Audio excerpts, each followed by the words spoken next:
Good evening, everybody. It is once again Ted, the Speed Learner. How are you guys this evening? Well, I know I'm doing pretty good. You can tell I got all my voice back finally. Woo, that was a long experience. I wanted to let you guys know, for anybody who is living in Illinois, okay, anybody who's living in Illinois, we are about to get another storm. That is right. But this time, if you are just at or underneath Illinois 72, you will get mostly rain.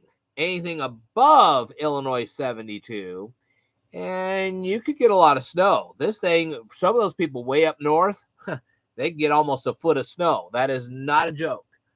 Hello. How's it going? I don't know who you are, but glad you're here. Anyway. Whew. So, what are we going to be doing tonight? Well, unlike the last live stream, I'm sorry that had to be so short like that, but hello, Crazy Josh Cravey. It is good to see you again. Unlike the last live stream, which I really wanted to talk about my book more than anything else, but in this particular live stream, I guess I'll be talking about my books again. But this time, what I wanted to do, hang on just a second.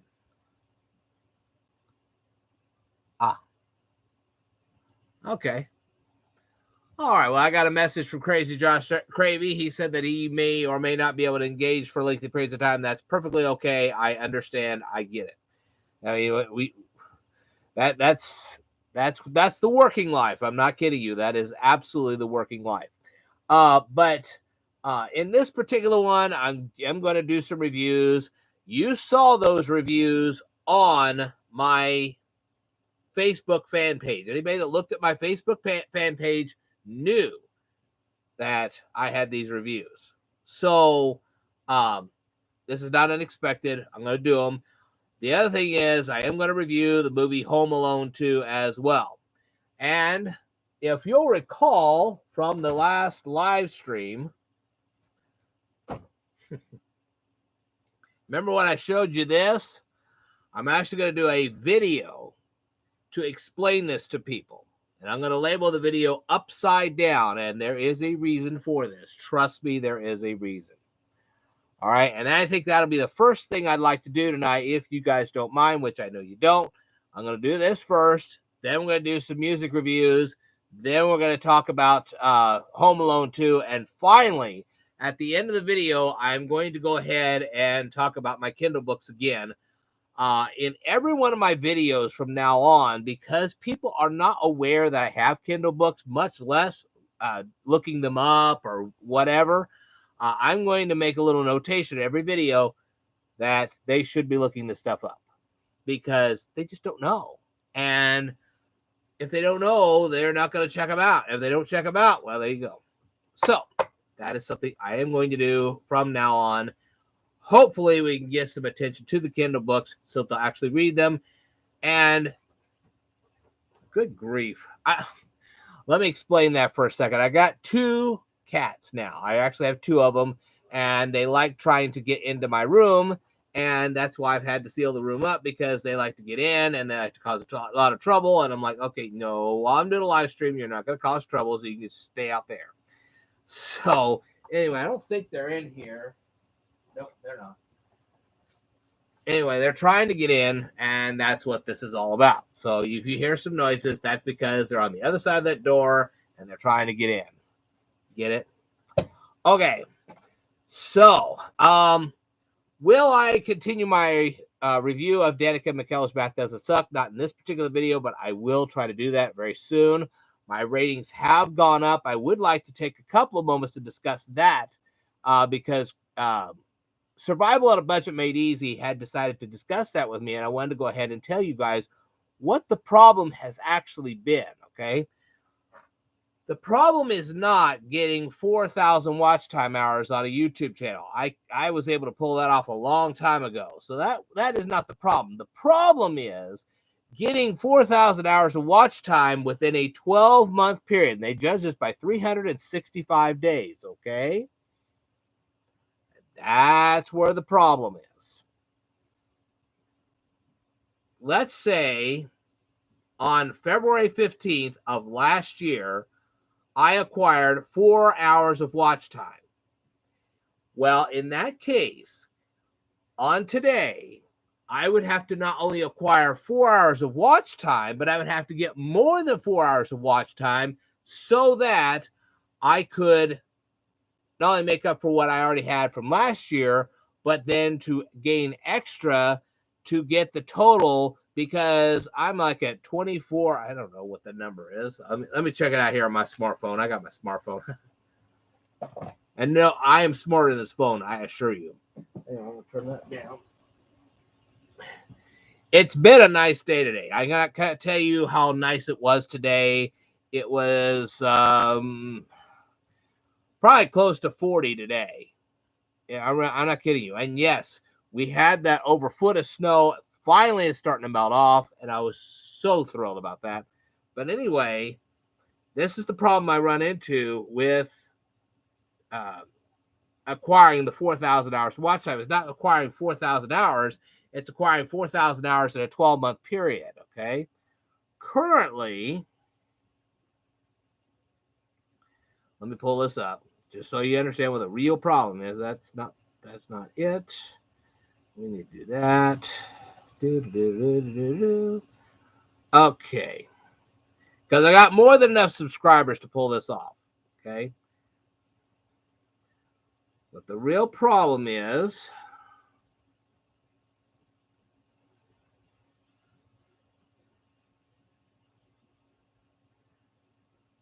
you see, I've got 2,494.5 watch time hours in a 365-day period.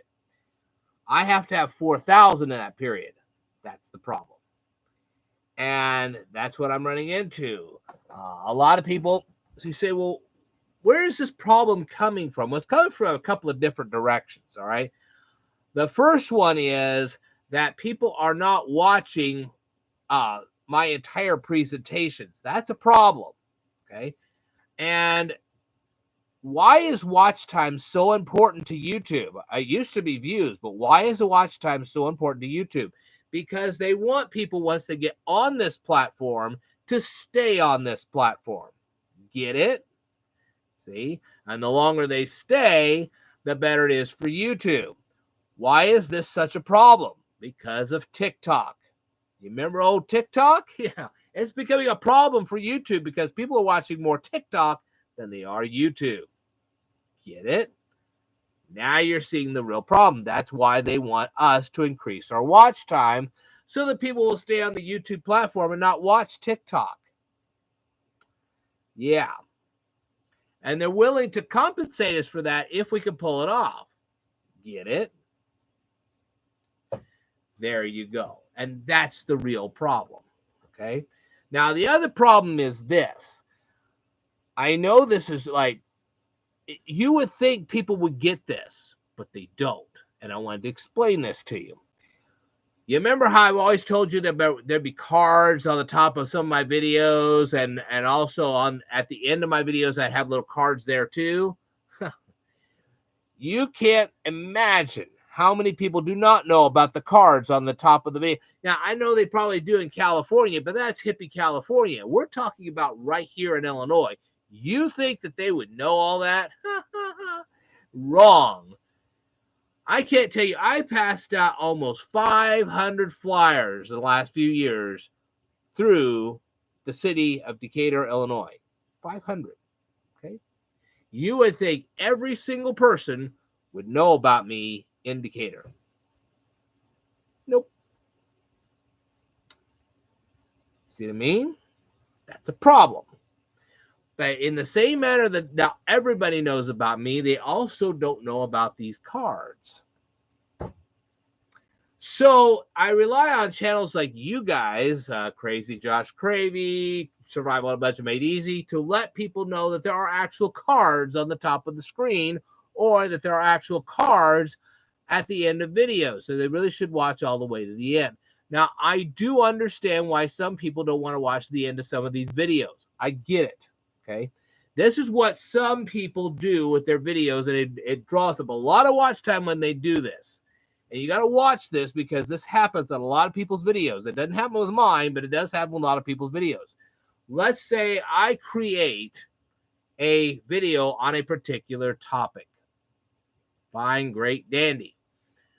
And it's a problem you guys are all having, and I decide to address the problem and help you out. Fine, again, no problem there. Here's the problem.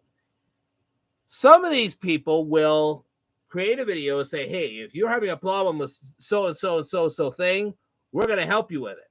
And what's the first thing they do? They restate the problem that you're having. Why do they do that? I'll tell you why. To increase their watch time. That's exactly why they do that. Okay? So you're watching these people restate the problem that you know you already have. Then they take the next step. This is absolutely true, and you can watch this. You'll follow this pattern. The next step is they'll introduce themselves, telling you all their credentials, the whole 9 yards, bam, bam, bam. While they're doing that, they're still keeping you on their platform. You have not yet heard the solution to the problem. You have probably watched 10, 12, 15 minutes of this. Then they get into this technical whatever, trying to explain the solution to this problem. Sometimes they'll tell you the whole solution. Sometimes they'll then refer you to yet another video or a book or something to cause you to either buy a book, buy a video, something else. We don't know. You watch that. That's what they do. And then, as if that's not enough, and Facts Burst does this all the time. They haven't done this bad in the last couple of years as they did when they first started. But they will then, as they're explaining a problem, telling you who they are, then they'll stand there and tell you, hey, make sure you hit the like button and subscribe. This is something I addressed with them. I said, look, I don't want to hear about the like button and the subscribe button and the bell over and over again in your videos. I want to watch the video. I don't want to hear this every 5 minutes. And they do this. And you know why? Because you're going to keep watching. It's all about the watch time. They are increasing the watch time exponentially, and that's the reason why. Have you ever seen me do that? No, sir. I don't do that here on this channel. I don't waste your time. As a matter of fact, I told you all of this because of what they do. Yeah. See what I mean? That's why I'm telling you all this.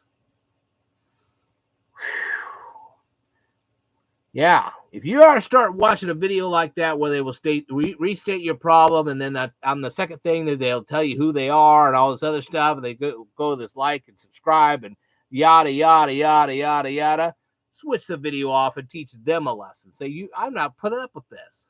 This is crazy and ridiculous. But that's exactly right. Crazy Josh Cravey says that's messed up, man, and he's absolutely right. They will do this.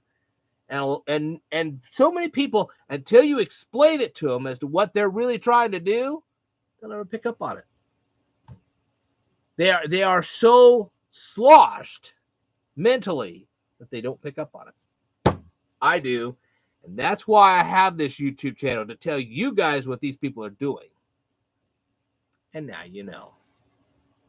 So, you ever see a video like that? You click it off. You find a video that actually explains the answer right off the bat. Don't you let them pull that garbage with you.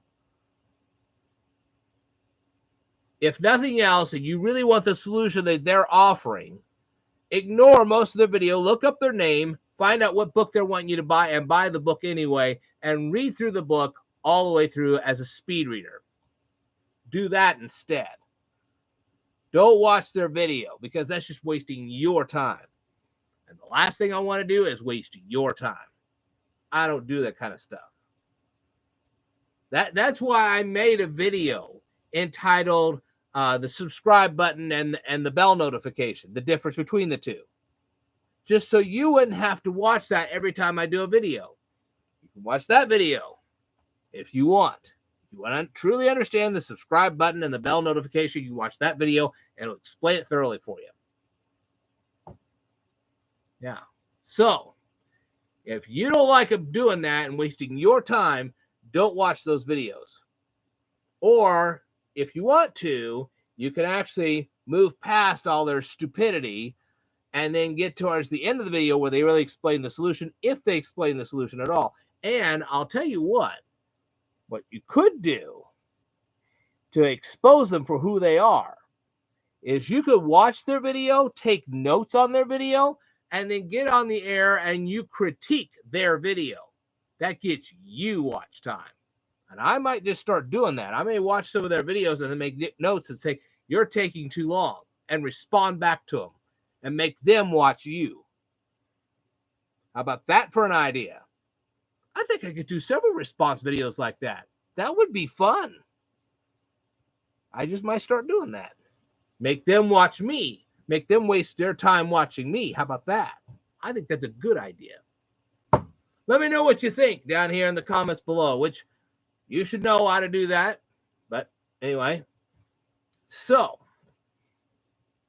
that was one of the things I wanted to address. The other thing was, I want you guys, Crazy Josh Cravey, Survival to Budget Made Easy, whoever else decides to watch me, make videos and make sure people know that there could be cards up here that you can click. Roel Van de Peer is a master wasting time. He has a program generate 3,600 one-minute videos a day with 30-second intros, with the later 30 seconds being automated Q&A stolen from Stack Overflow. Thanks for letting me know about that. That could be interesting for me to reply to. Trust me, this could get a whole bunch of interesting very fast. But anyway, I've seen so many videos on YouTube doing this. It never occurred to me that it was just a tactic to farm watch time. Well, I'm glad I was able to let you know. That's what this channel is all about. I told you would learn quickly here, and that's exactly what you do. That's why I'm here. Aren't you glad you found this channel? I'll let you know what you need to know. So when you're doing this, when you're making your own videos, please let people know that there could be cards up on the top of the screen or at the end of your videos that could take them to related material. Now, that's one thing. As you well know, every single card I've ever put on a video takes them to a related video. It doesn't take them to some random video that they have absolutely no interest in whatsoever. It takes them to a related video. Now, I haven't done this yet, but at the end of my looking for Lincoln stuff, and also at the end of my Route 66 stuff, I will finally, at the very end, take them to my navigating my YouTube channel video for a reason, so that they get familiar with what this channel is all about, and more importantly, how to find all my content. That way, they become aware of some of the things they need to know, like cards and how to find playlists and how to read the description box whenever they're watching videos on their smartphones, that kind of thing.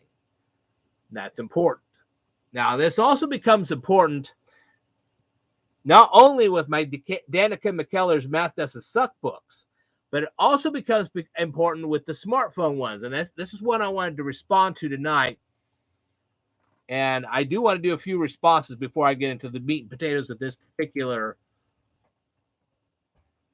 And I thank you guys so much for being so patient with me, because I actually have some responses that I need to go back on. Let's see here. Probably what I'll have to do is go here. La la la la la la la la la. Yeah, I really appreciate you guys being so patient with me, because there was a couple of responses I wanted to get back into. Okay. There was a guy named Aluth, and he said, long time I haven't saw this guy. His voice never changes. You're a great speed learner. Well, I'm glad that you were so thrilled with what I did. I am going to reply also to a lady by the name of Mary Maruo, I guess that's how her name is pronounced. She watched my TrackPhone smartphone tutorial, and what she said was hard to understand.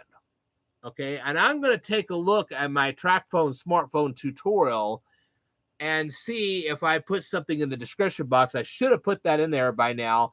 If it's not there, I'm going to go ahead and put it in there. I want them to go from that TrackPhone smartphone tutorial to my new TrackPhone tutorials, okay? Because that TrackPhone tutorial that she saw was created a long time ago, and I need to shift them to something else. And that's something that's very important to me. I need to shift that back to something else. Let's see. Okay.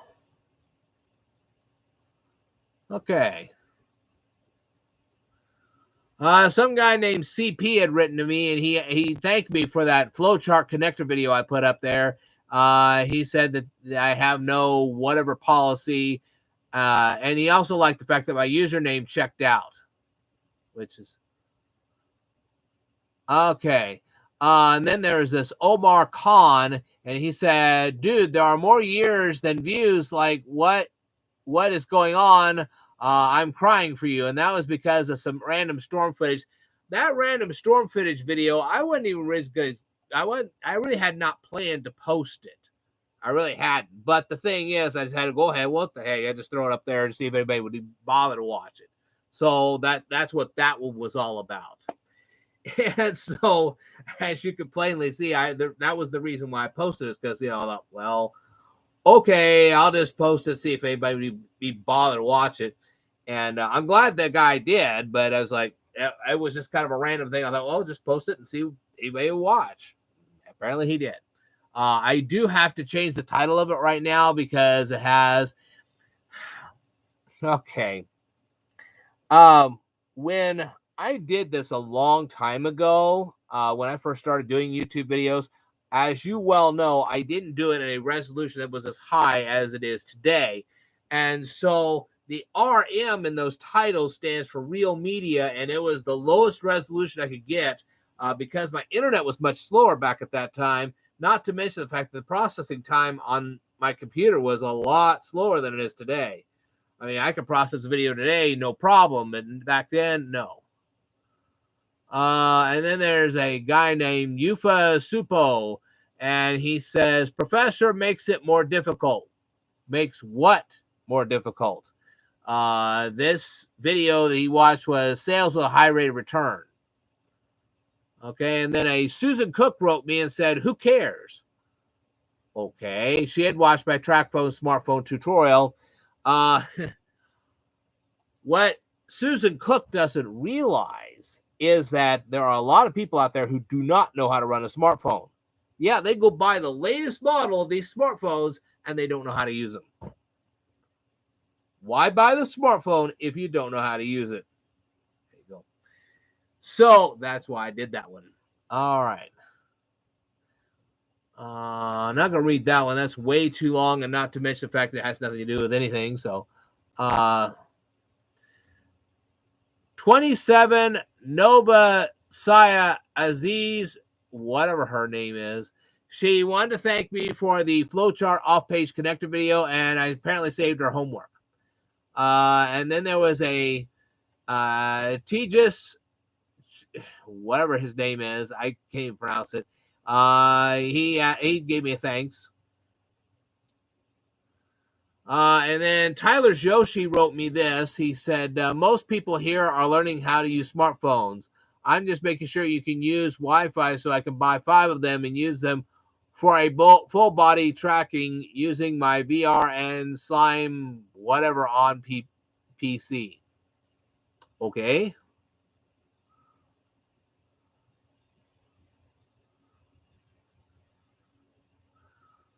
And then there's this SW30. Oh, sweet. Oh, okay. Sweet Poison, but it's spelled differently.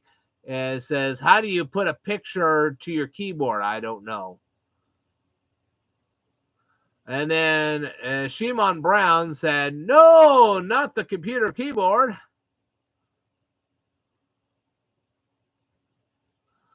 And then somebody by the name of Bun said, "You sound like the doctor character from Gmod." I don't even know what Gmod is. And Sim Grows said, "Sigma male grind set."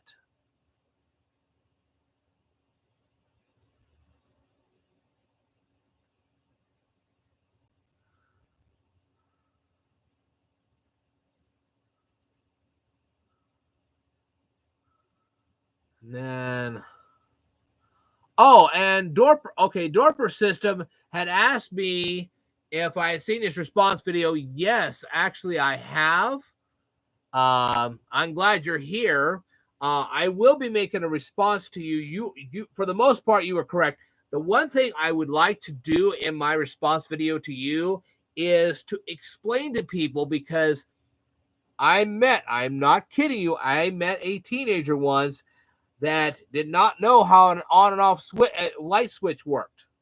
I was trying to compare bits and bytes to an on and off switch. She didn't even know how to work that.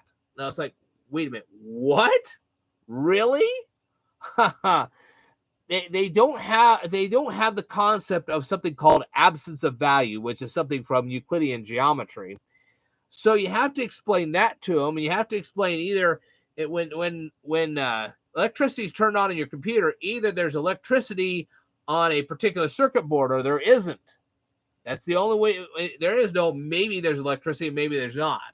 It doesn't work that way. And I want to explain to people just like her that these boards have electricity, and it's actually electrons that are stored in media cards. Have you ever noticed that media cards get stored with all these electrons? That's how data is stored on your cards, and that means that's a property of electricity. I want to explain that to them, as well as explain. I want to go far more detailed than I did the last time and show the real true evolution of these circuit boards. I lived through that period of time, and it was quite an interesting time back then. And I want to go through it a little more carefully. You are correct, though. A lot of the information I gave was bad, and that was because I ended up getting a bad website, and I didn't realize how bad the data was. And I was just trying to give them a quick intro. I really wasn't trying to go in depth. I figured eventually I would go more in depth, but I haven't had a chance, to be honest with you. I'm more into the software than I am the hardware in the first place. So this was kind of new territory for me, and I just flubbed up that video. What we're going to do is, because that video now is so popular, and it's so hard to get a video popular these days unless somebody just watches it hundreds of times, so it becomes popular enough that YouTube will actually spread it around all over the internet, is to put a link in the description box of the old video that will send them to the new one. And it'll probably be a video series. It won't just be a video, it'll be a video series.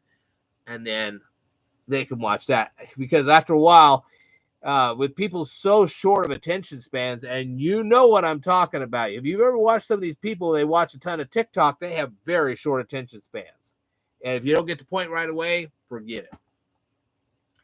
Yeah. So anyway, I'm kind of glad I was able to tell you guys, and I never thought about this, and I should have done it the last time. Do you remember when Danny Watts was here and he had said, well, views are so important, and then I turned around and corrected him and said it wasn't views, it was watch time? I should have explained to him why watch time is so important to YouTube nowadays, and now you see why. But I didn't get a chance to explain that to him. Hopefully one of these days he'll watch this and he'll get it. You'll see why they are so big time on watch time. Anyway, but I know that's a lot of stuff.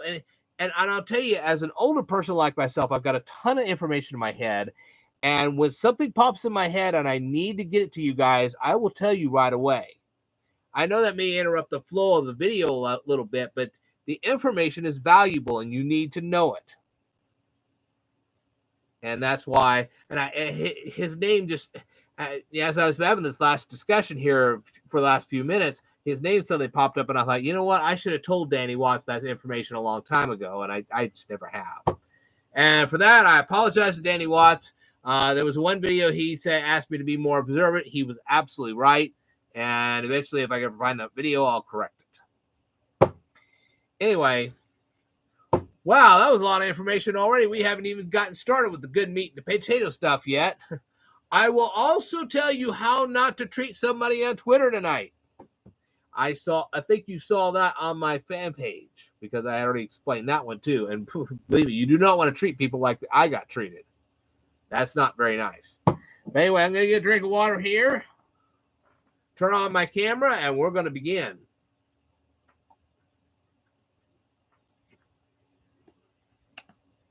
And I wanted to thank every one of you for being so patient with me on this, because there was a lot of information I gave to you guys, and I think you're beginning to see now what's really going on in the world.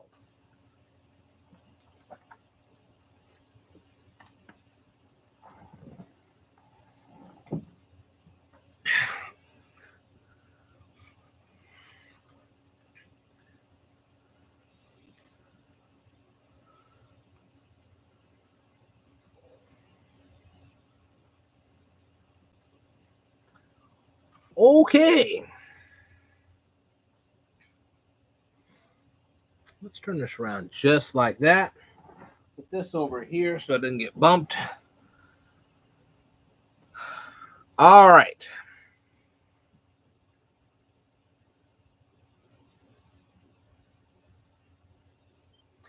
Good evening, everyone. It is once again Ted, the Speed Learner. Now, you may be a little confused at the title of this particular video, and there is a good reason for that, but I'm going to explain this to you.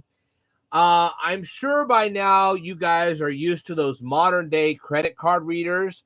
Now, the first thing I want to explain to you is that usually they'll have a place where you can swipe your card, or if a particular credit card has a chip on it, they'll have a little slot where you can put the credit card in, and you can use the chip. Okay. But the thing is that a lot of you people do not realize that there is a numeric keypad, okay? And this numeric keypad will have buttons with the numbers 0 through 9 on it. And they may have more buttons than that, okay? But at least they'll have 0 through 9. That is what is called a numeric keypad. And so when they tell you to punch in your PIN number or your telephone number or some other number, they're wanting you to punch that in on the keypad. Okay, not every credit card reader has a touch screen. Okay, some of them do, some of them don't. And even if they do have a touch screen, not always does the PIN pad, or what is called a numeric keyboard, not always does it appear on the screen. It will actually be off to the side. Okay. And I'm sure as we get newer and newer keypads, numeric keypads, or really not keypads, you'll get these new credit card readers, and the numeric keypad would just appear on the screen. You punch the screen. But these older ones, that's not the way it always works. Okay. So anyway, there are some numeric, I keep saying that numeric keypad, but I wanted to stress that numeric keypad because a lot of you people have been trying to touch the screen to punch in your telephone number or your PIN number, and they don't have that on the screen. They have that on a keypad right next to the screen. Get it? Good. But anyway, some of these new credit card readers are unique in how they read your credit card. Sometimes, if there's actually a speaker that will actually appear, it'll look like a computer speaker. Okay, it'll appear either on the front or the back of your card. If it has one of these speakers on it, all you have to do is touch the card. The chip must touch the actual screen. Okay. Let me say that again. The chip on your card has to actually touch the screen on that credit card reader for it to work. And I have seen people, they have tried to touch anything else other than the chip to the screen. And that's why it doesn't work. They'll actually touch the opposite end of the credit card to the screen, hoping it'll work, and it doesn't. See what I mean? Survival on a budget made. Hang on. I'm going to remake this. All right. Hold on.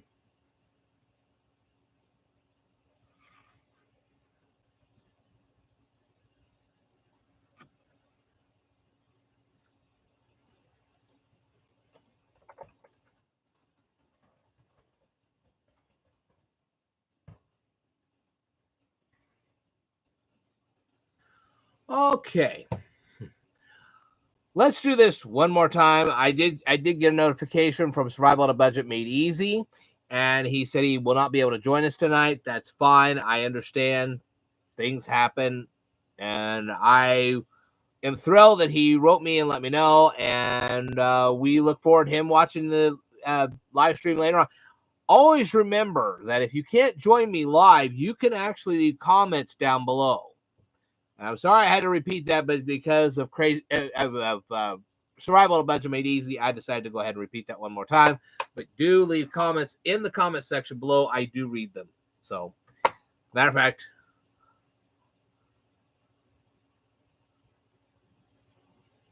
okay. How would someone try to enter a phone number onto a credit card terminal without a physical or on-screen keypad?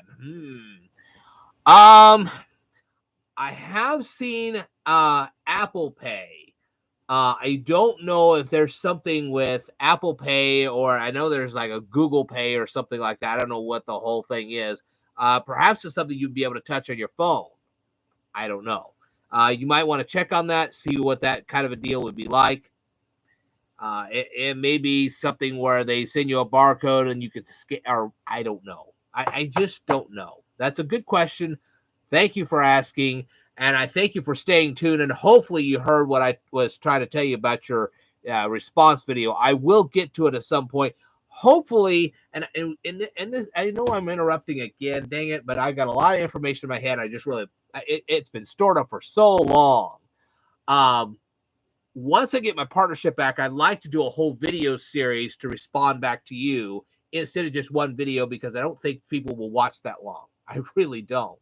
And I'd like to give them a ton of extra details that they would not have otherwise. So I really appreciate your patience. And once I get my partnership back, I'd like to do a full project just to show people exactly what you want me to show them. And it's very good.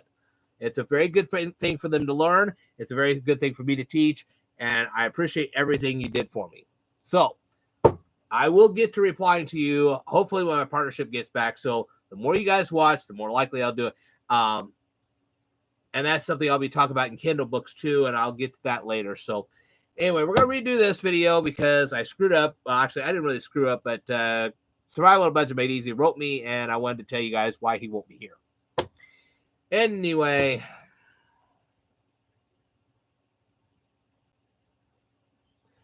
Good evening, everyone. It is once again Ted the Speed Learner, and I know you guys are confused about the title of this particular video, but when I explain everything, it'll become crystal clear to you. But before I continue, I wanted to let you guys know that I have published 5 Kindle books, and you guys can buy them. They're $5 a piece. You are welcome to do so. If you are wanting to read any of these 5 Kindle books, leave a comment in the comment section below, right down here, and I will send you links to those books, and then you can read them.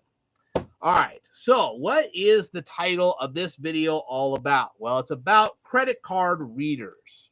Okay, that's what it's all about. And the first thing I wanted to do was clarify something. Some of these credit card readers, when they're asking you to punch in your telephone number or your PIN number, they will actually have a numeric keypad appear on the actual screen, and that's how you would punch that in. But not all credit card readers are the same. Some of them actually have a numeric keypad, a physical numeric keypad with the numbers 1 through 0. Okay, you have 0 through 9 or 1 through 0, whichever way you want to go. And then they'll have extra buttons actually underneath that. They'll have a green button, a yellow button, a red button, a purple button. It doesn't matter how many buttons they have on there, but they'll have it physically. Okay? So when you're dealing with these credit card readers, not always will that numeric keypad show up on the screen. They may have a physical one right next to it. That's the first thing. But anyway, the second thing I want to cover is when you have a credit card or a debit card or whatever heck card you have, some of them will have a chip on it, but also some of them will not only have a chip, but they will also have what looks like a computer speaker on it.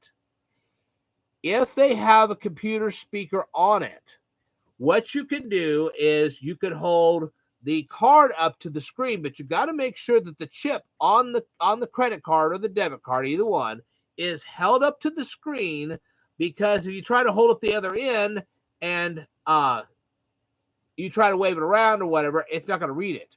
The chip must still almost practically make contact with that screen. And sometimes you have to physically touch the credit card to the screen in order for it to work. But you got to make sure the chip actually makes some kind of connection to that screen, or otherwise it doesn't work.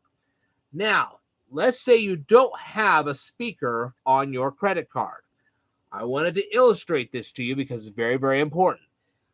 This is the right side up of the credit card. Okay, this is when you say the card is right side up. If you flip it over, that's upside down. So when the clerk's telling you to turn your card upside down, he wants you to turn it towards this direction. Okay, all right, and make sure that even though you're turning it towards this direction, and you'll see this is the upside down, and I put it in just like this. Okay, that the chip is still going inside the machine. It's just that it's going upside down instead of right side up, because you guys are used to putting the chip right side up. Now they're going to ask you to put it in upside down, and there's a good reason for this. Okay, some of these credit card readers have a circuit board, all right, but it doesn't extend outward. It's all internal. And so when you try to put it in right side up, it doesn't read the chip because the chip's on the wrong end. You have to make sure the chip makes some kind of connection with that circuit board inside the actual card reader. And that's very important. And I'm glad that you watched this video so you can know what to really do. All right. And that's the main reason why I made this video. And I know the title was a little strange, but now you know why. Okay. So I want to thank you very, very much for watching this presentation. I will tell you more in a future video, so I'd like for you to stay tuned.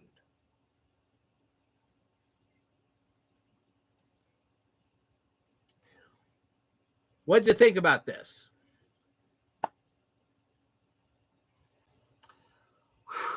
All right. Now, keep in mind that if you don't type anything right at this very moment, that is perfectly okay, because you could actually later on type it in the comments below.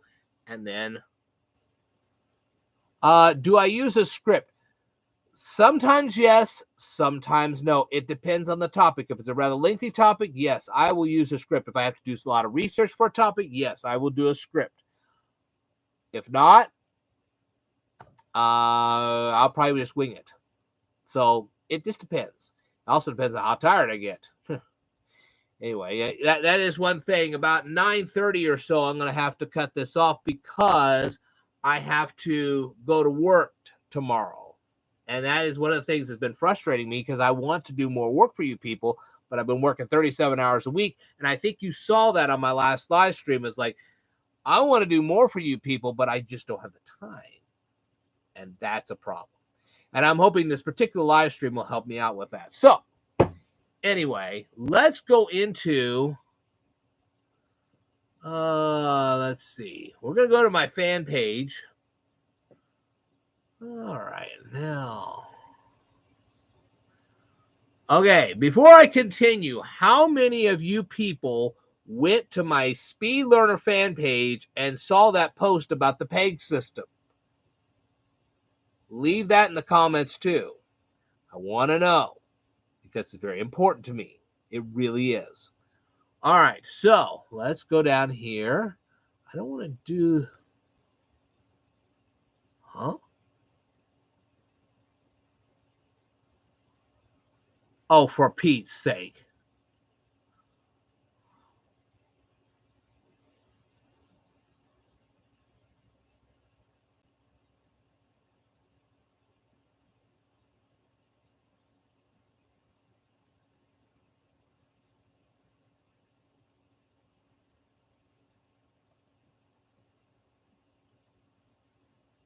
Okay.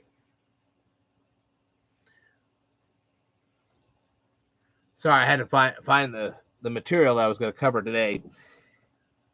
I'm not going to make this into a separate video, because this is actually to teach all of you guys. And I know that my school is right now in session. I want to teach you guys how to not respond to people on Twitter. Let me say that again. I want to teach you guys how not to respond to people on Twitter because of the way they responded to me.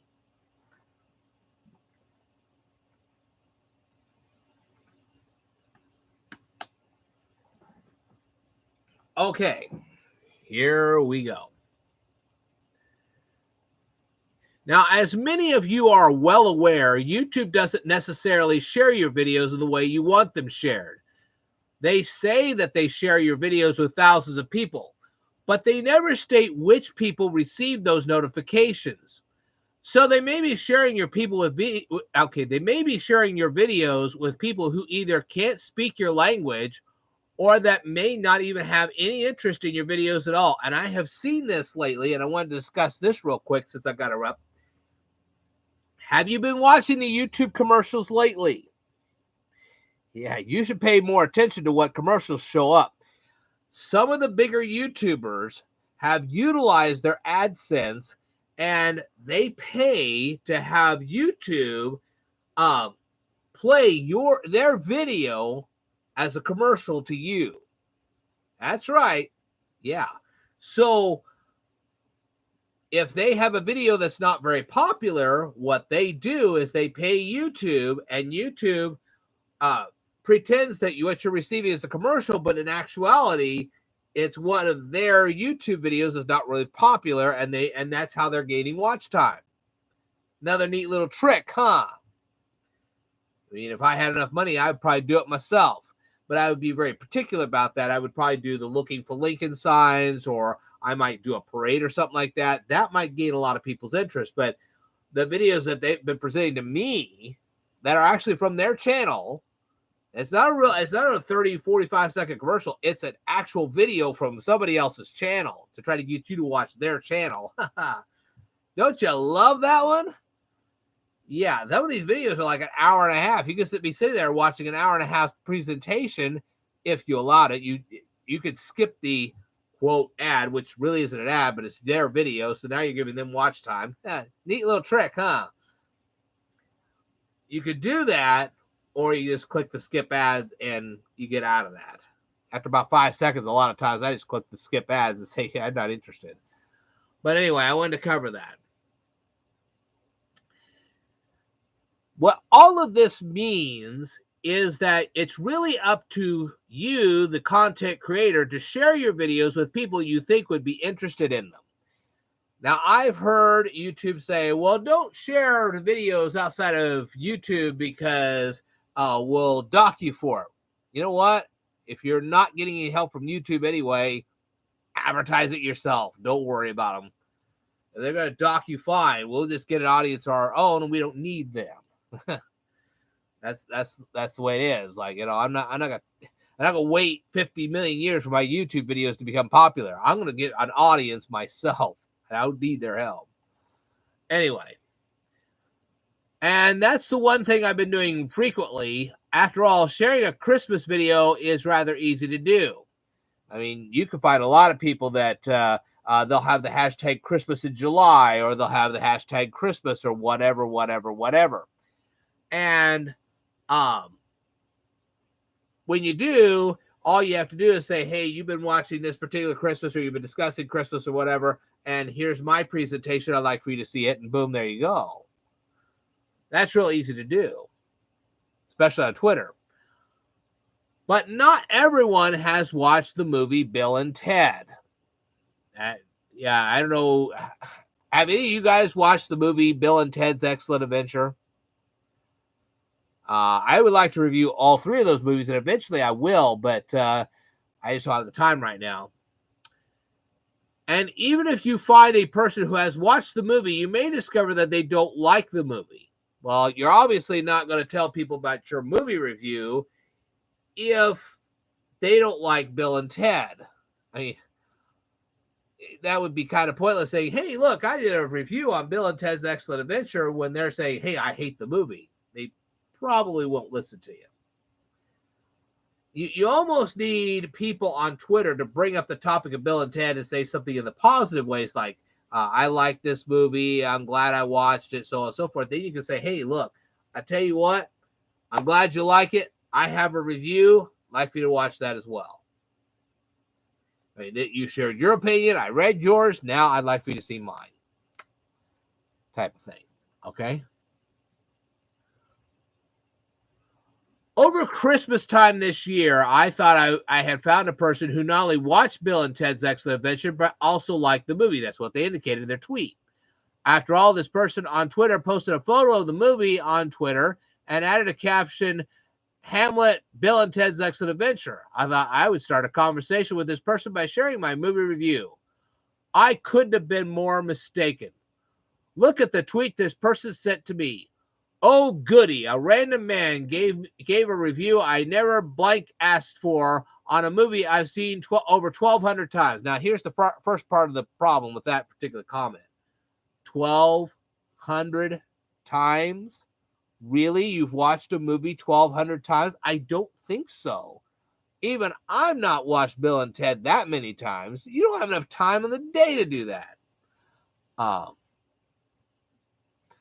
Crazy Josh Cravey says, love the 2 original Bill and Ted films. Absolute classics. I have yet to see the new one. I'm not going to give you a full synopsis of that video or that movie. I will tell you that outside of the fact that Ted was not as enthusiastic in that movie as he was the first 2, the movie is great. If you get a chance, you will watch it. You'll be like, oh, this is fantastic. But the first thing you'll notice is that the Ted character in that particular movie wasn't as enthusiastic as he was in the first 2. You'll notice that almost immediately. That's like, come on, get a little enthusiasm here. You're kind of melancholy. But otherwise, you'll like the movie. You really will. It's funny. It's great. I'm glad I watched it. I'm glad I bought it.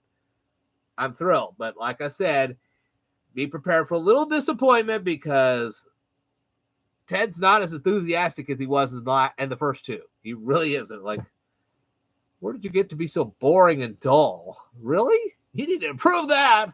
But the rest of it you'll love. The rest of it you'll just absolutely love. But anyway, that's just an observation I'll make on that. Okay. So, let me go ahead and reread this comment that was brought back to me. Oh, goody. A random man gave a review I never blank asked for on a movie I've seen over 1,200 times. So helpful. Happy Christmas to me. Just exactly what I wanted. This particular lady that wrote me back, she acted like I had ruined her entire Christmas with one tweet. If I am that powerful, my gosh, I must be some kind of a deity. I'm like, really? Talk about the sarcasm there. Yeah. If one tweet is going to ruin your Christmas, you need a reality check, man. I'll tell you what. But anyway, it goes on. Like I said, let's break down this response. So I'm getting the impression that I have to ask somebody to participate in a conversation before participating in a conversation. That would be a good argument if the conversation was being conducted privately. I get that. But this person's tweet is a public tweet. This is the equivalent of someone standing on a New York street corner shouting at the top of their lungs, look at me, look at me. Can I say duh at this very moment? In a public conversation on a social media platform, you can't choose who talks to you. And I have covered this more than once on my YouTube channel on videos called Social Media 101. Social Media 101 straights. If it's a public conversation where you are in essence appealing to the whole world instead of just a private one-on-one with somebody, that's a different story. Okay, and people don't visualize this. They're thinking that what they're doing on Twitter with public tweets is the same thing as having a phone conversation with their bestie somewhere else. It's not the same. It really isn't. And until people get the realization of that, all right, well, enough about that.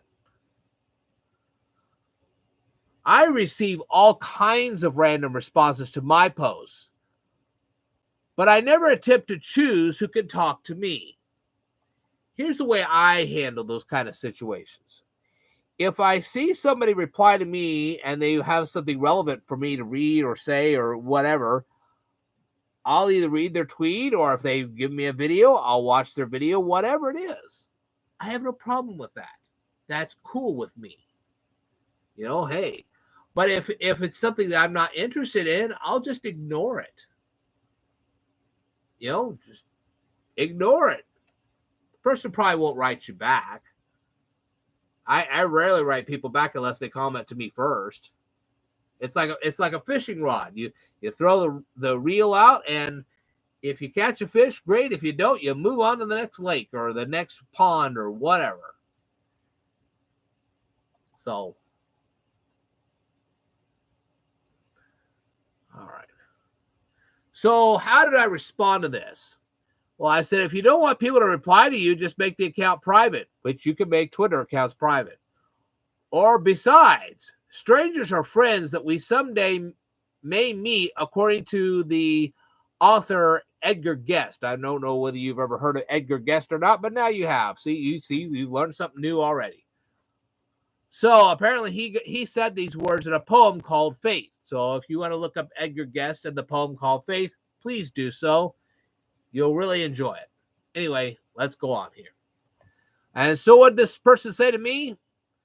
This person actually deleted their reply to me. What the person stated to me is that my tweet was the equivalent of an unsolicited nude photo. Really? They compared my original tweet to an unsolicited nude photo. You've got to be kidding me.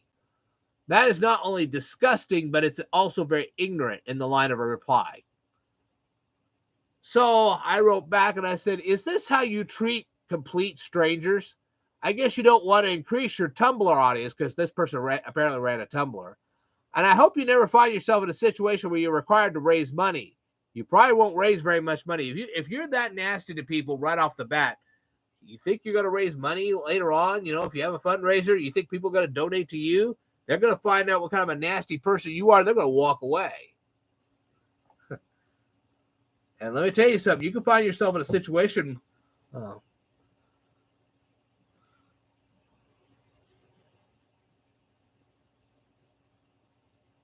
People don't take too kindly online to people advertising things tangentially related to the post in comments. Comments are for things directly related to a post, but Twitter users are also insane. Well, I know the Twitter users are insane. They really are. But like I said, I was trying to participate in the conversation by just saying, hey, look, you're already talking about Bill and Ted. You already said favorable things about them. I thought maybe you'd like to check out this as well. Like I said, they could have just ignored the tweet, but oh no, we had to tear the person down. That's not right. So anyway, of course, this Twitter user decided to call in reinforcements. So now they're drawing an army to try to get rid of me. Like, oh, for heaven's sakes. What did the reinforcements say to me? This is way blanking creepy, man. You showed up without any previous interaction, tossed your blank around, and then acted like she was to blame when your opinion was not welcome. It's like, that's the dumbest thing I've ever heard.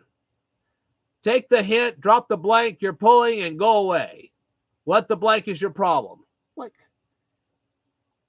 just tear this person's apart for one little tweet. It's like, you've got to be completely insane. Anyway.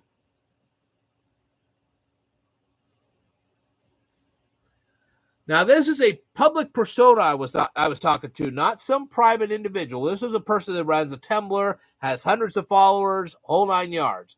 There was no need of this. Okay? If a public persona, even like myself, can't calmly deal with a simple tweet, then that public persona has a lot to learn. And I didn't blame this person for anything. I stated what should have been obvious facts. So, of course, I felt the obligation to reply. I said, my problem is how you're interpreting all this. If I was on a New York street corner and I was shouting, look at me, I wouldn't choose who replied to me. A public tweet is the same type of situation. And what was this quarterback's response? Hey, brick wall, It's called having a conversation, not sticking your videos in everyone's faces for attention. That, as well as how you went at my friend and the way you spoke to her on here, is not blank cool. I was like, really? And like I said, this kept going. It was like, man, these people are pieces of garbage. Ted is an intelligent man. Huge respect for all the knowledge he has. This comes from a user named Balmic Thacker. Thank you for responding. Yes. So, like I said, clearly people who spend too much time on the internet and assume every random person that shows up is a creep who wants... Yeah. See, that's it right there. Exactly. I'm not going to even read the rest of it. It was so horrible for a single tweet. Like, these people are way more than messed up. Like I said, if you get a random tweet from somebody and if it's relevant to what you're talking about, check them out. It might be great. Otherwise, just ignore it and walk on. If the person persists, that's when you have a problem. But if it's just one, yeah. Unfortunately, the responses you got on Twitter are par for the course in my experience. You're absolutely right, Crazy Josh Cravey. Hey, you are absolutely right. But anyway, if you want to read the rest of the article that I left on my fan page, go ahead, read it. It was awful. It was like, this is horrible. I hope none of you treat people like that. Just like I said, if you get a random tweet, if it's relevant to what you're doing, right, check it out. You might make a new friend. Otherwise, just ignore it and walk on. If they persist, that's when you can go after them. That's the best thing to do, really. You don't need to start something when there's no reason to start it. And if somebody controls your Christmas that hard, you need a reality check. Man, whew. Anyway, enough about that. Okay.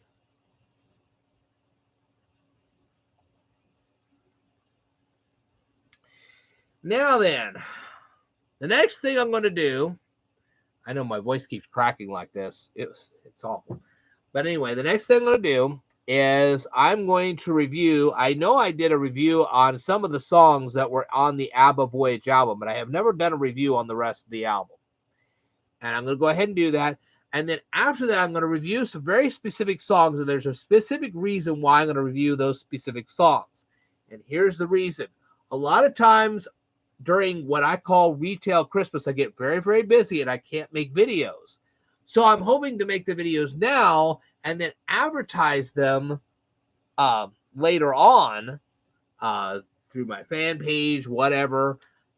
That way they can watch them later on during the retail Christmas holiday, or I could actually advertise them in a place called Christmas in July, and I could advertise them that way. And that way people can actually watch them then, not realizing that I've taped them all the way back in February. But that's the only way I'm going to get these videos done. It's just impossible otherwise. So that's what I'm going to do. And I hope you are patient with me on that. And let's see what we can do about this.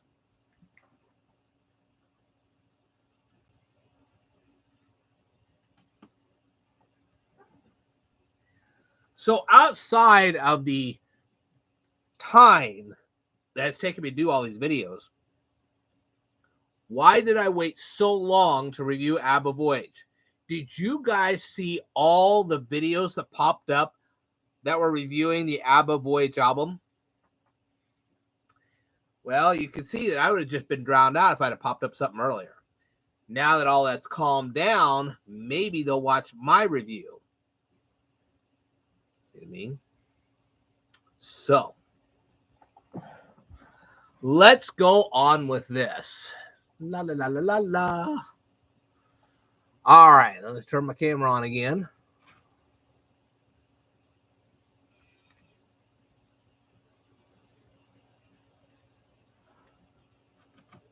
Okay.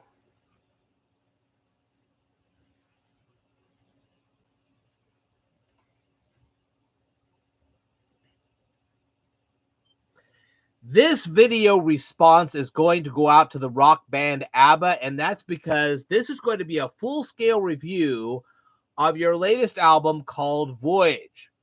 I did listen to all 10 tracks on the actual album.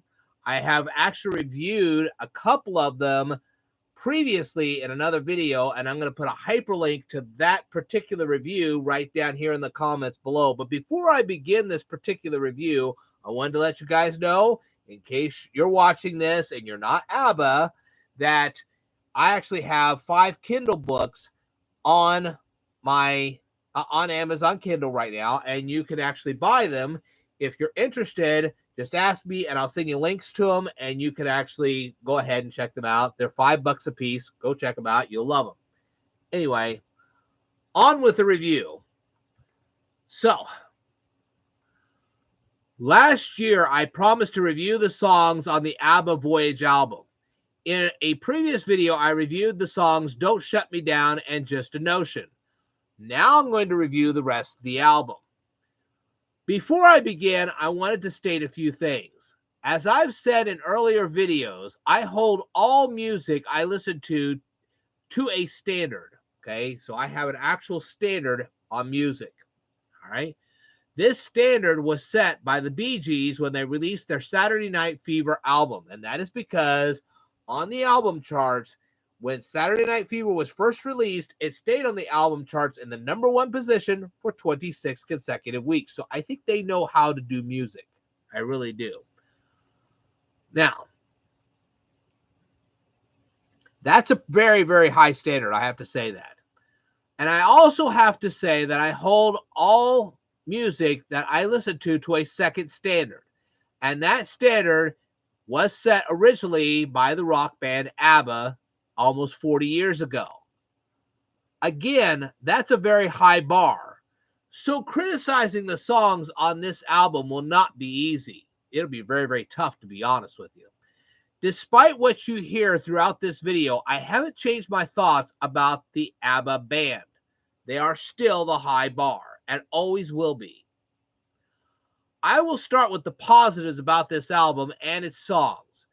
Benny Andersson should be lauded as one of the greatest music composers of all time. As far as the music itself is concerned, the compositions are just as brilliant as they were in the late 70s and early 80s. Every song on there, music-wise, was brilliant. I am not kidding you. It was absolutely brilliant. Agneta Faltz, and I can't pronounce her name, and I can't pronounce, I know Anna Fried, but I can't pronounce her last name. They provided some of the best vocals that I've heard in songs in a very long time. I have to say that.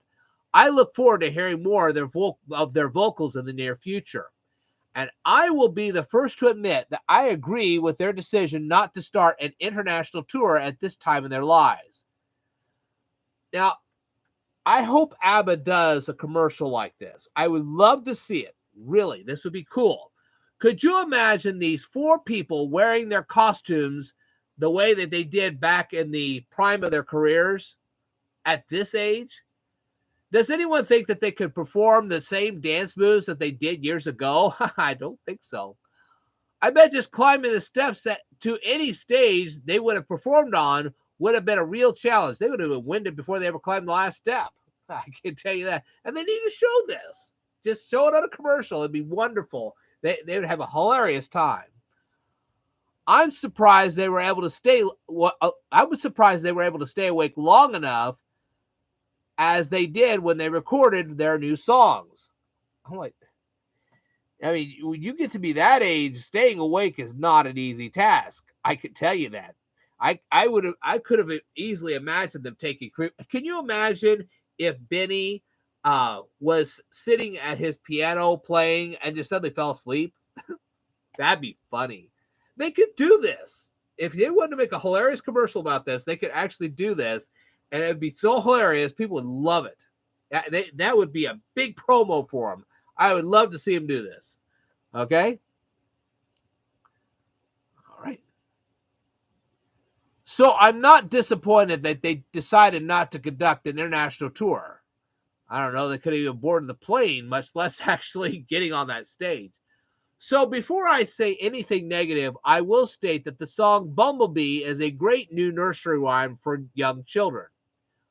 I think young children will love that one. And I will also state for the record that adding a new Christmas song was a brilliant move. I'm glad they recorded it. It may not be exactly my cup of tea, but I still think it was a good song. There was no problem with it at all. And I wasn't surprised or disappointed that the first track on their new album was a very Swedish song. After all, they are a Swedish band, so that was fine with me. Like, what else would you expect? If you're gonna have a Swedish song, there it is. You know, I didn't care about that. So we've already now shown that Bumblebee and Little Things, and of course that first track on there that was very, very Swedish, that was no problem. They could have included all three, and I would have said not a word, not even a syllable. Like, well, you know, it is what it is. They are a Swedish band, so why wouldn't they have it? Something like that. All right. So let's deal with the rest of the songs on the album. I will start by asking questions about the song Keep an Eye on Dan. Okay, so we're going to focus on that song first. And here are my questions. According to the lyrics, why don't you love your husband anymore? That was never answered in the song. What makes you think that your ex-husband can't handle the responsibility of caring for your son? Why do you think that your ex-husband will forget when you will pick up your son? Was he irresponsible? Why does dropping off your son at your ex-husband's house still upset you? It might upset you the first time you do it, but it should become easier each time you drop him off. I mean, this is going to become a routine after a while. And why do you and your ex-husband divorce each other? That was never answered in the song either. And how far do you have to drive to take your child to your ex-husband? What do you plan to do while your ex-husband is caring for your child? Why did you and your ex-husband decide to name your son Dan? That was never asked. I would ask more questions, but the answers would probably become obvious with just a little thought. So, what did I think of the actual song itself? This otherwise brilliant song does have one huge problem. The lyrics are very depressing and awful. And since Bjorn stated in an interview not that long ago that he was the one most of the time writing the lyrics of the song, the blame actually sits on his shoulders. He wrote these lyrics? Really? I'm sure he got help from the other three members of the group, but he wrote these lyrics? Why would you want to write something so depressing and awful? I could have thought of a better way to do this, and I'm going to discuss that here in a second. All right. Why did you, Bjorn, have to write lyrics about a divorced couple? In an interview, you stated that this song had nothing to do with your divorce. Instead of writing a song about divorce from the perspective of the parents, why didn't you write a song about divorce from the perspective of the child called Dan? That would have been very refreshing. Couldn't this song have been a motivational song about Dan? Now, I will say this, strictly on the lyrics themselves, not the whole song, just the lyrics, I give the lyrics an F-, but I give the rest of the song an A-. Okay? So, the song itself is an A song, it's just its lyrics are F. I totally flunked these lyrics. You could have done better, Bjorn, and I expect better. All right, let's go through the next song called No Doubt About It. And yes, I bought both of these songs because they are, music-wise, they're good. They're really good, but the lyrics were just awful. I'll explain that again. All right, according to the lyrics, what was the argument about? Why were you so upset? If you like this guy so much, why did you subject him to an argument like this? Didn't you think about what you were about to argue about before you started the argument? This guy seems to be a very patient husband. I think you should keep this guy in your life. Have you ever thought about seeking out counseling for what troubles your mind? Once again, I have to pay another big compliment to Benny, because Benny made a very excellent song. This song sounds good. There's no question about it. Okay. And once again, Bjorn messed this whole thing up with such somber lyrics. Couldn't the lyrics be more relatable to the people listening to your song? Why not add an extra set of lyrics showing how the couple resolved the argument in an amicable way? Once again, I have to flunk the lyrics. The song gets an A, but the lyrics get an F. And that's a real shame, because these two songs were some of the best music I've ever heard. Why couldn't they have better lyrics? I don't know. All right. I will review one final song, and then I will give my final thoughts on this album. I won't ask any questions about this song because, well, there's reasons. Okay, the song I'm referring to is called I Can Be That Woman. I found this song very depressing. I felt very sorry for Tammy the dog. I think Tammy is more abused than either the husband or the wife. Why place Tammy through that much psychological drama? The couple in these lyrics need marital counseling bad. Once again, I have to give Bjorn an F- for the lyrics, and I have to give the song overall a B. It's slow, it's melancholy, it's depressing. It's not bad music, really. Betty did a good job again, but Bjorn, we don't even talk about that. What about the rest of the album? I found most of the songs on this album sappy, sentimental, and boring. Does this make the album bad? No, doesn't make it bad at all. But if a person is listening to these songs, if a person listening to these songs isn't into sappy and sentimental, they may not like the album too much. And that's what I found. Like I said, I bought those two songs, and the rest of it, I was like, take it away. All right. But before I end this review, I will state the following. Why didn't ABBA finish their song, which is entitled Just Like That? Why didn't you finish that song? Well, a band named Bjorn Again actually finished your song, and they did a very excellent job.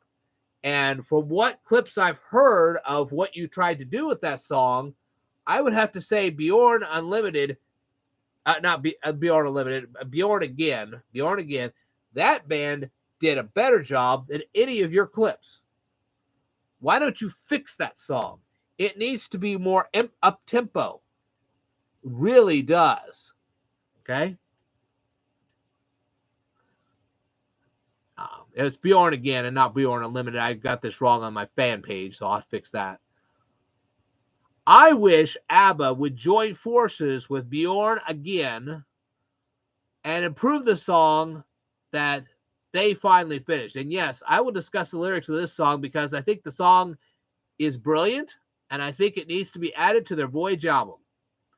But before I do, I want you to listen, and I gave you a link, and I will give you a link down in the comments, and not in the description below. I'll give you a link to what Bjorn Again actually did. You can see it for yourself. Okay, according to the lyrics of the song Just Like That, where did you and this guy meet? How did you meet? What did he say or do that you found charming? Why did you consider this man handsome and smart? What lies did he tell you? If you knew he was just leading you on, why did you let him do it? If he made you cry when he left, why do you still fondly think about it? ABBA has yet to fix this song and fix it properly. And I think that's a real shame. Apparently, they had created a demo tape and the tape was stolen. Someone published their demo tape on YouTube. That's how I got to listen to the original version of the song. I have to agree with ABBA that the original version is way too slow for general audiences.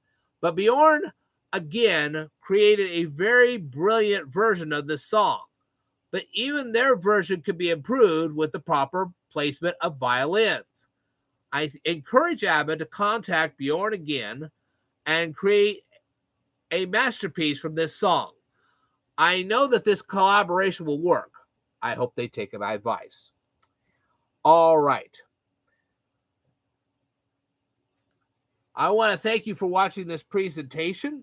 If you are watching this presentation and you happen not to be ABBA or Bjorn again, you are welcome to go over to ABBA's official YouTube channel, watch their videos, rate their videos, comment on their videos, subscribe to their channel if you'd like, and more importantly, tell them that Ted sent you. All right, I will tell you more in a future video, so I'd like for you to stay tuned.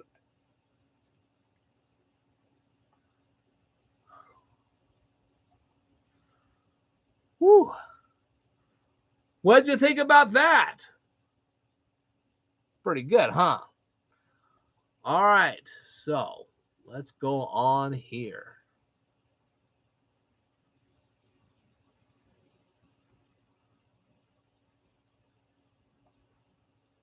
Okay, I'm going to do a couple more music reviews, and I'm going to have to stop for the night because I do actually have to go to bed, and I wish I could go on.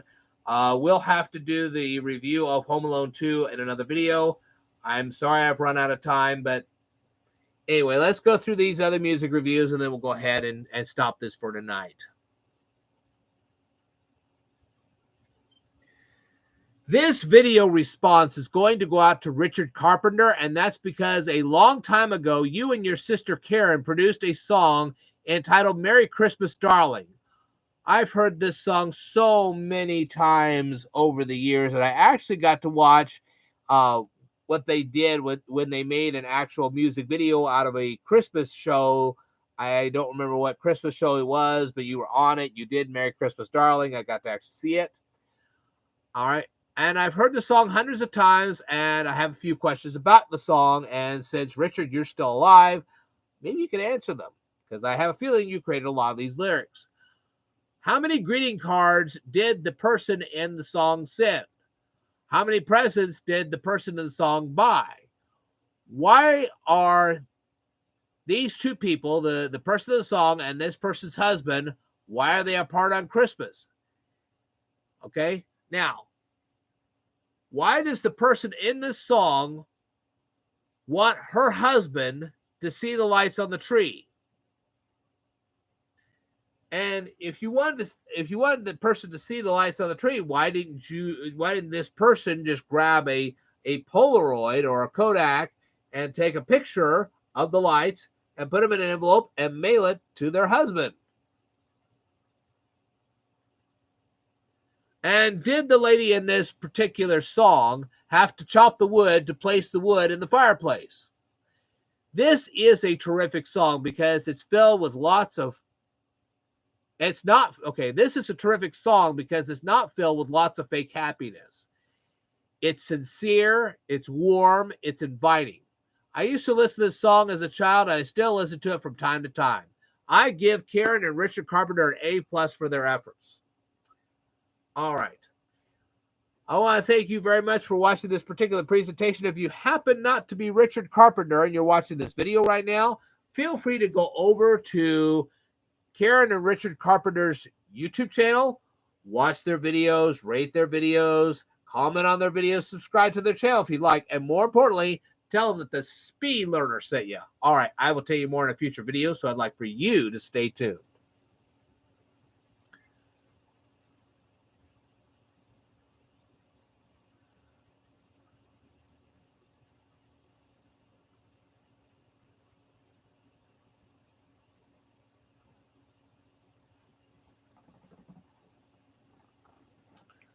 Whew.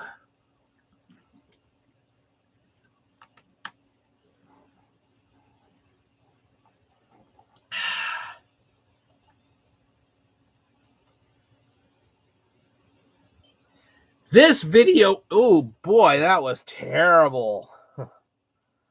Oh man. Woo! We won't do that again. Woo-wee! Wow. All right. Let's go on here, shall we?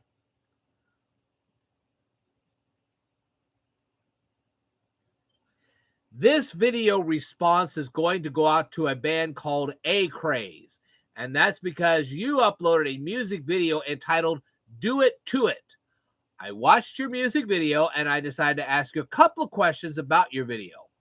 According to the few lyrics I could find in this video, why do you want ladies to pop their backs? Why do you want gentlemen to tip their hats? What are the ladies dropping and rocking with? That's never explained. This is one of the worst songs I've ever heard. It's just horrible. I bet it took the creator of this song just a few hours to create the melodies and the lyrics on this song. It's totally pointless and it sounds very cheap. I wouldn't pay 25 cents to download it. And if it takes a song like this to become popular on TikTok, then I will remain unpopular, obviously. All right. Well, I want to thank you very much for watching this particular review. I'm sorry it's so short, but I have to say this song is terrible. You get an F- from me. And I don't do that very often, but this one gets an F-.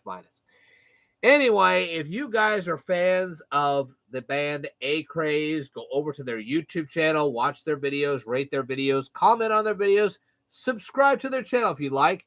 And if you want to, go ahead and tell them that the Speed Learner sent you. Maybe they'll watch this review. All right, I will tell you more in a future video, so I'd like for you to stay tuned.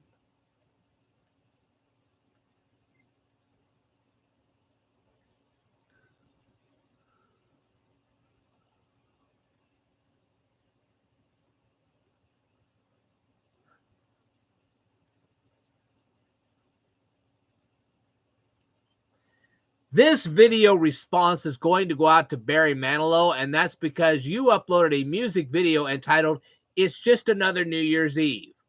I've heard this song for years, and I truly like this song. So I decided to ask you a few questions about this song. According to the lyrics, what mistakes have you made? How many friends did you make? What did you do when you spent time with your friends? What do you plan to start again? Obviously, we know you will grow old, but how wise do you think you will become? I remember the first time I heard this song. Dick Clark had just narrated the ball dropping at Times Square in New York City on the ABC television network. Okay, this was back years ago. And I thoroughly enjoyed the entire song. I looked forward to hearing that song every year right after the Times Square ball drop. Then Barry Manilow stopped singing the song, and Dick Clark finally passed away. I missed the Times Square Barry Manilow combination. Now when the ball drops, I play the song on my music player. Barry Manilow's piano playing is fantastic, and the background melodies are very pleasant to listen to. I have to give this song an A+. All right, I want to thank you very much for watching this presentation. If you are not Barry Manilow, and you're watching this presentation right now, I would like for you to go over to Barry Manilow's YouTube channel, watch his videos, rate his videos, comment on his videos, subscribe to his channel if you'd like, and more importantly, tell him that the Speed Learner sent you. All right, I will tell you more in a future video, so I'd like for you to stay tuned.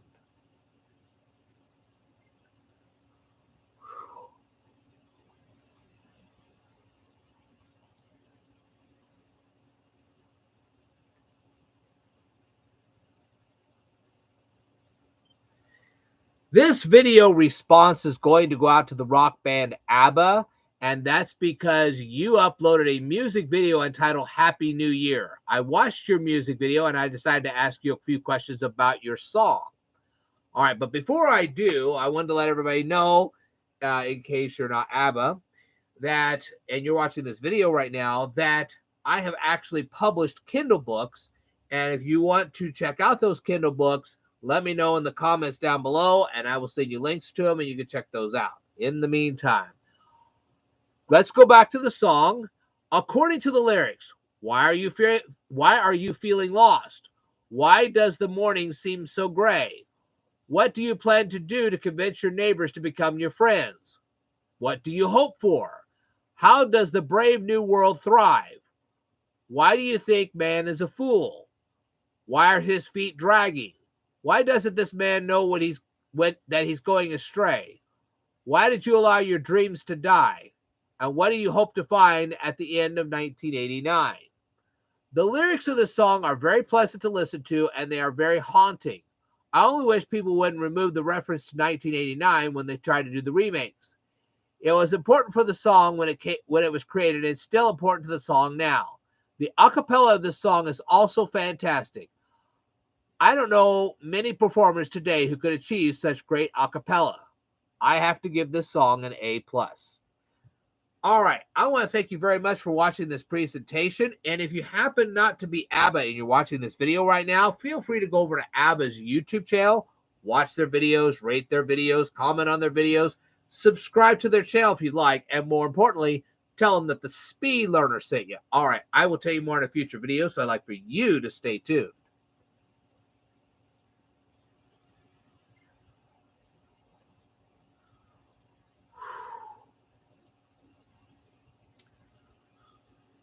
Wow.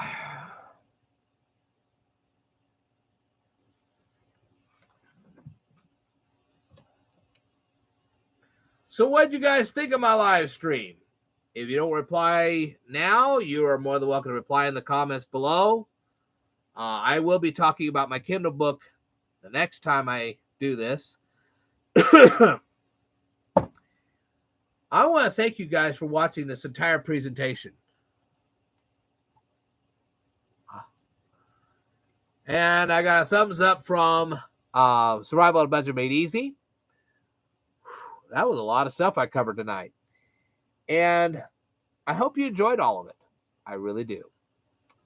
Well, I would love to just stay here. I would love to do my Home Alone 2 presentation, talk about my Kindle books, whole 9 yards. Unfortunately, I do have to get ready to go to bed because I do have to work tomorrow. So I wanted to thank you guys very, very much for watching all this.